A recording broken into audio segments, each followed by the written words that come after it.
this is Dorothy with Scrapbooking, and this is the card that I'm going to make today. It is a challenge from Atlantic Card Sketch Challenge and also Color My Heart Color Dare Challenge. So here we go.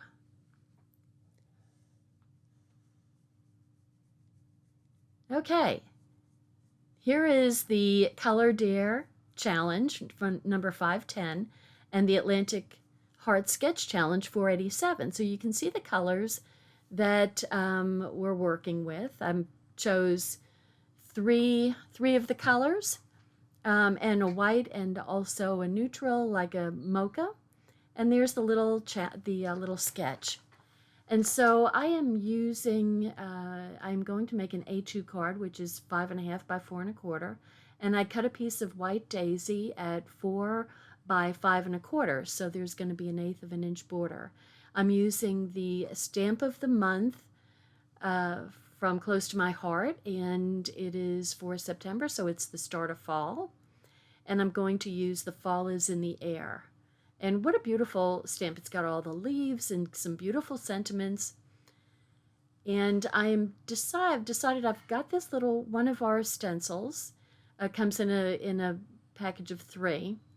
So I am going to use, I used Mocha on it before, and I wipe it off and just wipe it. That's why you have 2 sides of cardstock right there. So I am going to use the Pine, which is one of our brand new colors. And I'm just going to ink up my sponge and start dabbing. Now you probably want to tape that in place while you're doing this. Tape your paper down and then tape the stencil on top rather than depending on your fingers not sliding around. So I'm just kind of dabbing the ink on there, thinking I'm just, that's the look I want. And I decided, no, I want something a little bit stronger. So now I'm going to just kind of go over all of the holes with a stronger push on the stamp rather than just dabbing the color. And I really like this color. It's a clearer green than New England Ivy. I think the New England Ivy has got some yellow in it, according to my eye anyway. So there we've got our own background and texture paper. Ta-da! And so quickly. So that is going to be the majority of the background with the little bit of the white showing around the edge of the card. And I kind of decided to give a good edge to this paper. I am going to use the Pine and do sponging, little distress but minor amount of sponging along the edge, just so that it sticks out from the background, from its background of the white card. So, and see, the color isn't perfectly even, and that's totally okay. So that's what it's going to look like. So I'm pretty happy with the way that looked. So this is the stamp that I've chosen to use. It's already been seasoned. As you can tell, I've used it already. And I'm fitting it on a block that is just really a tad too small. So it's, what do I want to do? Do I want to put it in the Nectarine or what? So I've used Sage and Pine as the 2 background pieces there, and I ran them under the Sunburst embossing folder. You can see it better on the Pine. And I attached both pieces of cardstock where I wanted them to be, and then I ran them through together so that the lines from the Starburst pattern would be continuous. Doesn't really make that much of a difference because really the circle is going to be covering it up. And that's just for your information. That's 2 3/4 inch circle, which I made on my Cricut. And so, yeah, I mean, if you're going to cut one circle, you might as well just cut a whole bunch of them. So I cut a whole bunch of them because it's a good size circle for a sentiment. And okay, so I have clear blocks and clear stamps. So the thing to do when you've got the clear, make sure you've got enough ink on your stamp before you go stamping. There's another reason to have 2 sides. So far twice I've shown you that I'm using 2 sides of my white cardstock. And so I'm pressing it down good so that it, gets to absorb into the cardstock real well. And so that's a much better impression there. So I get out my little fiber cloth and clean it off, and then hopefully put it back on my carrier sheet. There we go. And I like it because it's got all these little leaves and acorns, and look at this gorgeous heart that you can stamp in intense black and then color it with markers. That would be so pretty. So you could use all the vibrant colors of the fall. And I went ahead and stamped some of the little leaves and the acorn from that stamp set. So, and they're stamped in Mocha and Nectarine. And they're not thin cuts, so you don't get thin cuts with the stamp of the month. And so I just fussy cut them. Not a big deal. No big deal at all. Kind of calming, actually. And I'm just giving an edge to my little sentiment there. And you notice that the little sage is going over the edge of the 4 1/4 by 5 1/2. And at first I was going to cut that off. Actually, I was just going to put this directly on a card, on a 4 1/4 by 5 1/2 inch card.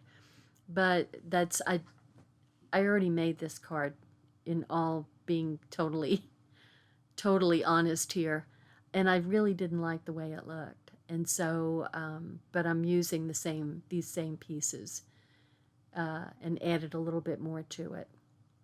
Yeah, you can see a little bit of glitz. I sprayed a little bit of the gilt spray on there. So I'm going ahead and I'm putting the little foam pieces from the shaker window, little extra pieces to pop up the sentiment. So, and it's a nice tall piece of foam, so you can see that there's some gold gilt on there. There's the gilt spray. I kind of went wild with it, so I also didn't like as much as I got on there. So, what can you say? Things in my head seem like a good idea, and then when I actually do them, it's like, Beulah the buzzer says no. So I'm kind of tucking these leaves underneath the circle there. And then the little acorn is going to go right on top. Kind of finishes off that little grouping. And there's already kind of a banner in as part of the stamp. And so I am just going to let that be the banner, kind of like that they're showing on the sketch. And I like that my sage piece is going up to the edge of the top and bottom edge of the cardstock. So it's coming off of the background, and that's just fine with me. It includes the background. So I'm pretty happy with the way that looked. I really like the way my background with the stenciling looks. And now I'm going to I've been doing cards lately, but I haven't been putting anything on the inside. The autumn that autumn is beautiful. It's stuff about letting go. And I think there's a time for that, but if you're just sending, woohoo, autumn's here, I don't think I want to talk about letting go. I guess I'm putting too much thought into it. Okay, I did not ink up my stamp here on purpose. I just wanted a very light background for the inside of the card, and I don't even want it to go all the way necessarily to the edge. And then I'm going to take Autumn Blessings, because in Texas, Autumn Blessings are cooler temperatures. For sure, especially after this summer. Holy moly. And I am going to do it full tilt in pine. So I'm kind of bringing the outside to the inside of the card, so it's kind of consistent. And this is a really pretty, look at that little font with those little details of leaves in there. Such a nice little, it's a nice saying, but it's a nice, I love the font. and a really strong green. It's a really strong green. Yeah, I like it. I'm very happy with this. I think it's because the stamp set for the Close to My Heart stamp set for September is wonderful. So if you're a VIP member with me, you can get this stamp set for free with purchase of $50 of Close to My Heart items. So if you purchase that and you're a VIP member, then you get the stamp of the month for free. Otherwise, it would be $18.95. And that little border of leaves is perfect for the back. Look at that, just perfect. So the next thing I want to do is do my envelope. And see, I haven't been putting the last couple of things. I haven't. There's a little piece of glue on there. So that magic eraser gets rid of all the glue, extra glue that comes out of nowhere. And I'm putting second generation. So I stamp, fill the ink, stamp it off once, stamp it again, second generation, boom. And that's exactly the look I want. I don't want a big, obvious thing on my envelope. I mean, a lot of people do. It's not a big deal. But I just like the second generation look for my envelopes. And so I'm putting a leaf right there in the corner. So there's my little corner. I'm happy with that too. Yay. And it's not hard to decorate your envelopes. So, if you're going to make a card, go ahead and decorate your envelope. Just give a little hint of what's coming inside with the outside. And, it's also obvious that this is, a homemade card. It's not a piece of junk mail coming. And my goodness, I mean, I get so much junk mail now. It's just a nightmare. And I know everybody else, it's a little piece of the guilt that I need to clean off my background there, and I've got glue all over it too. I just cleaned it off and it's already gluey. So there is my card, my challenge. And I tell you, these sketch challenges are great. So please subscribe to my channel if you haven't, and give me a thumbs up. Let me know what you think. Thank you. Bye. Hi, I'm Dorothy Smith. Thanks for watching my video, and please subscribe to my YouTube channel and learn along with me. Thanks. Bye-bye.